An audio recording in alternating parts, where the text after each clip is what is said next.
Good morning and again welcome back to my বাড়ির পুজোর blog. আমি আবারও চলে এসেছি আজকে সুন্দর একটা ভিডিও নিয়ে। এটাই হচ্ছে আমার বাড়ির পুজো সিরিজের লাস্ট পার্ট। আর এখন আমি বসে গেছি পুজোয়। অনেক রাত্রি হয়ে গেছে, প্রায় 12:30 বাজে। মাত্র এখন পুজোয় বসা হলো আর আমি এখন বসেছি সংকল্পে।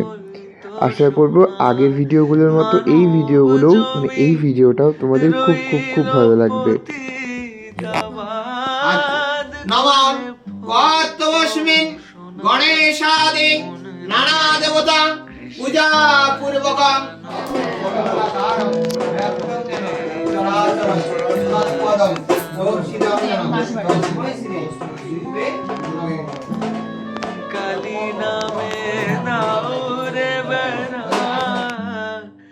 তোমরা বিশ্বাস করবে না, আমি শুধুমাত্র ওখানে বসে মাকে মন ভরে দু চোখ ভরে দেখছিলাম যে কি ভালো যে লাগছিল মাকে ওখানে বসে থাকতে দেখি, কি যে বলবো। পুরো ঘরটা ধুনো ধোয়া, মিষ্টি, মধু, ঘি, তারপর ধূপকাঠি, সব কিছুর গন্ধে একটা আলাদাই স্বর্গীয় অনুভূতি দিচ্ছিল গো। সত্যি এই পুজোর দিনগুলোই হয়তো মা একটা সত্যি আলাদা আলাদা ভাব তৈরি করে দেয়।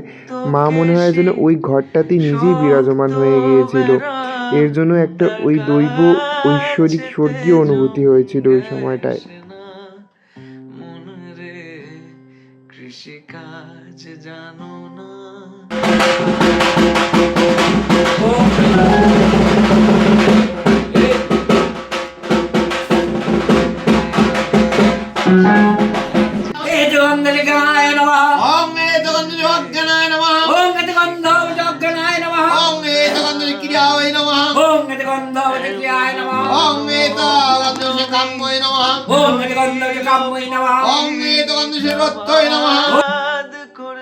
এখন হচ্ছে মায়ের ঘটের প্রাণ প্রতিষ্ঠা। তোমরা জানো আমাদের বাড়িতে এই পুজোটা, মায়ের পুজোটায় দুটো ব্রাহ্মণ ছাড়াও হয় না। আগাগোড়াই আমাদের বাড়ির পুজোটা দুটো ব্রাহ্মণ দিয়েই হয়। আর এই তো এখন বসে আছি, পুজো হচ্ছে, বসে বসে আমরা অপেক্ষা করছি। চোখ মুখের তো 12টা বেজেই গেছে, সারাদিন উপোস, তারপর একা হাতে দৌড়ঝাঁপ করা, কি আর বলবো। আর পারছিলাম না জন্য ওই ভারী পাঞ্জাবিটা, তারপর ওই শাড়িটা ছেড়ে এখন নর্মাল একটা অ্যাটায়ারে চলে এসেছি, কমফোর্টেবল অ্যাটায়ার। এটা পরেই বাকি পুজোটা দেব। আর এখন আমি, পিঙ্কি দিদি, বাকি উপোসী মানুষজনরা বসে বসে পুজো দেখছি। যেহেতু আমাদের ওই ভিতরের ঘরটা ছোটো, মানে যেখানে মায়ের পুজো হচ্ছে, তার জন্য ওখানে 2-3 জনের বেশি বসা যায় না। আর যেহেতু ওখানে পুজোর জিনিসগুলো রয়েছে, তাই তো আরও কেউ বসতে পারবে না। আর তার উপর এটা ওটা নিতে তো বাইরে আসতেই হয়, ওর জন্য আমরা বাইরেই বসে আছি, পুজোটা বাইরে থেকে বসেই দেখছি। আর এই তো এখন প্রথম ধাপের আরতিগুলো হয়ে যাবে।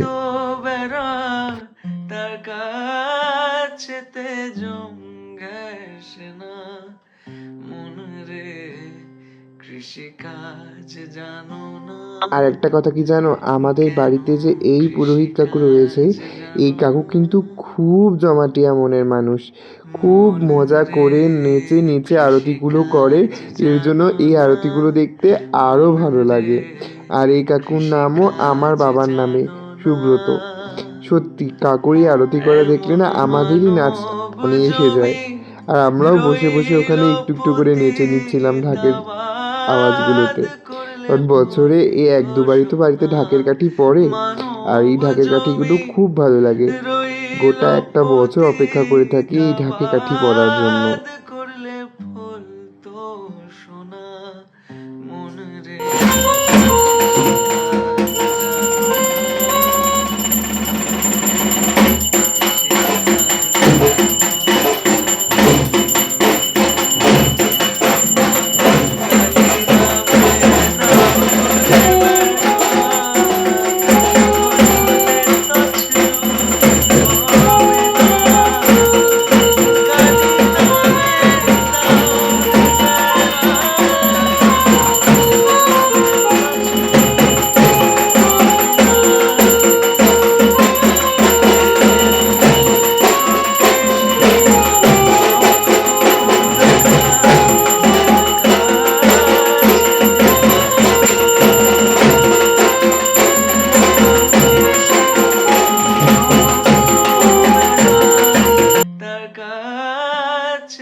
সব কিছুরই আরতি করা শেষ, এখন হবে বরণ ডালা নিয়ে আরতি।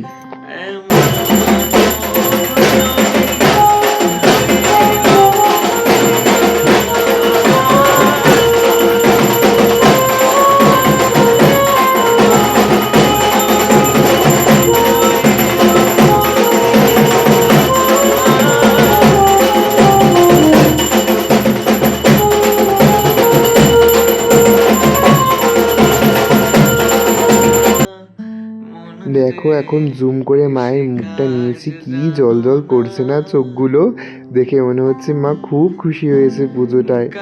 রাজরাজেশ্বরী মণিমা আমাদের, মণিমা তোমাদের সকলের ভালো করুক, সকলের মঙ্গল হোক।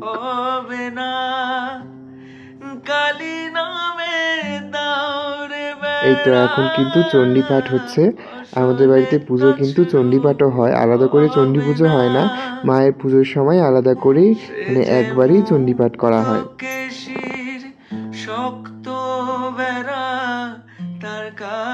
এখন মায়ের কাছে মায়ের ভোগগুলো নিবেদন করা হবে, তাই একটা একটা করে উত্তমদা সব ভোগগুলো মায়ের কাছে সাজিয়ে সাজিয়ে দেবে।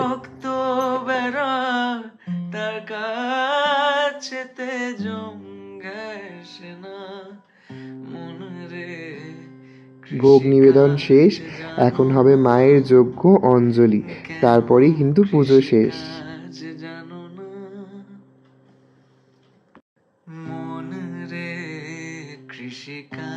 আর এটা এখন আমরা আরতির তাপটা সবাই একটু একটু করে মাথায় নিয়ে নিলাম।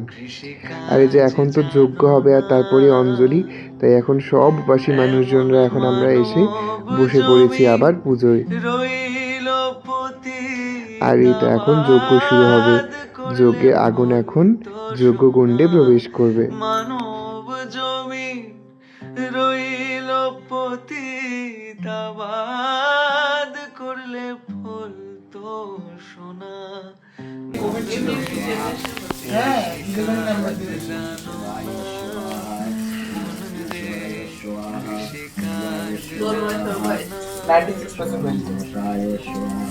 প্রত্যেকে আমার বয়স উচ্চ মাধ্যমিক।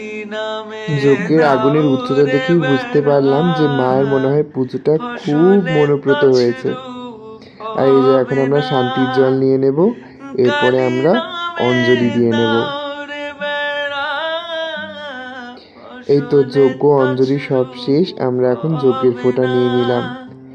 আর এই যে মায়ের চরণামৃত খেয়ে আমরা উপোস ভেঙে নিলাম। আর এই তো এখন শুরু হবে আমাদের নাচানাচির পালা। পুজো তো শেষ, এখন তাই মা বাড়ির সকলে মিলে নাচবে আর তোমরা সেটা দেখতে পাবে।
ওই যে বললাম এখন পুজো শেষ, এখন আর কারো তাল থাকবে না, এখন যতক্ষণ ইচ্ছে সবাই নাচ করবে, তারপর কিন্তু পুজোর বাজনা থামবে।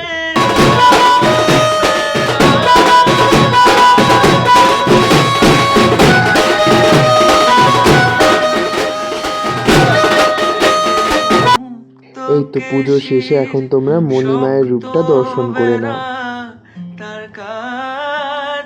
আর আজ হচ্ছে পুজোর পরের দিন, মানে 8ই মার্চ সকালে আমার সব বন্ধু বান্ধবরা এসছে, আত্মীয় স্বজন নিমন্ত্রিত সবাই এসছে। আমি সবার ফটো ভিডিও তো তুলতে পারিনি, যাদের যাদের পেরেছি তাদেরটুকুই করে রাখলাম। এই যে আমাকে এখন বলছে তুই এত লেট করে কেন আসলি।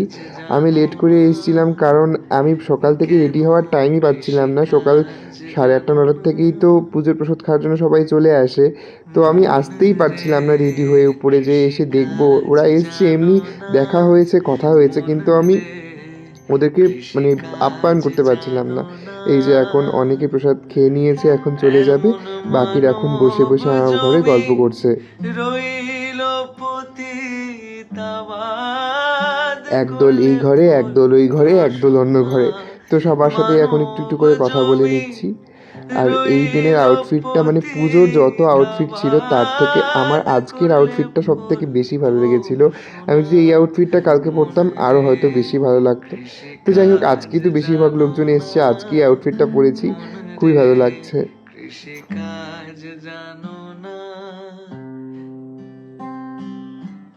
আমি ওখানে বলছিলাম যে আমি উপোস করে মোটা হয়ে গেছি, তাই শ্রেষ্ঠা বলছিল গাইস আপনারা কেউ উপোস করবেন না, তাহলে সুব্রনীলের মতো মোটা হয়ে যাবেন। অ্যাকচুয়ালি সত্যি আমি ইদানিং খুব মোটা হয়ে গেছি। পুজোটা শেষ হলো, এখন আমাকে আমার হেলথের দিকে একটু নজর রাখতেই হবে। ফসলে তছরূপ হবে না, সে যে মুক্ত কেশী। এই তো আমি এসে মায়ের মন্দিরের সামনে বসেছিলাম, কারণ কে আসছে না আসছে দেখা দেখি করতে পারছি না। এই যে এখন প্রীতিরাও চলে এলো, এখানে এসে বসেছি, এখন যে আসবে সকলকে দেখতে পাবো। শক্ত বেড়া তার আর তারপর আমরা একটু বাইরে যারা রাস্তার পথচারী রয়েছে তাদেরকেও একটু প্রসাদ খাওয়ানোর জন্য একটু প্রসাদের অ্যারেঞ্জমেন্ট করেছিলাম। তো এটাই হচ্ছে এটা। আর এই ছিল এবছরের আমাদের বাড়ির মণিমায়ের পুজোর সম্পূর্ণ ভিডিও। 3টে পার্টে হয়েছে এই ভিডিওটা। আশা করব মায়ের পুজোর ভিডিওগুলো তোমাদের খুব খুব খুব ভালো লেগেছে। তোমাদের সাথে দেখা হবে আরও নতুন নতুন সুন্দর সুন্দর ভিডিও নিয়ে। ততক্ষণের জন্য সকলকে টাটা, বাই।